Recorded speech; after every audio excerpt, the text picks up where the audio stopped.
Inihayag ng Philippine National Police na naging mapayapa ang paggunita ng Good Friday sa buong bansa kung saan maayos at disiplinadong inaisagawa ang mga misa at prosesyon ng mga mananampalataya. Ayon sa PNP, ipinakita ng publiko at ang mga lokal na lider ang kooperasyon at paggalang sa mga tradisyon na naging susi sa tahimik at ligtas na pagdiriwang ng mahal na araw.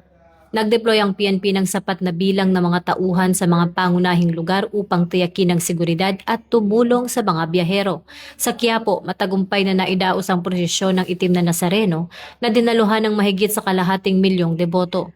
Patuloy namang pinaalalahanan ng PNP ang publiko na mag-ingat at sumunod sa mga safety measures habang nananatiling naka-full alert pa rin ang kapulisan para sa nalalabing araw ng Semana Santa. Ako po si Patrol Woman Sari Bernales, nagbabalita para sa Police News Network. At ito ang bagong PNP para sa bagong Pilipinas, serbisyong mabilis, tapat at nararamdaman.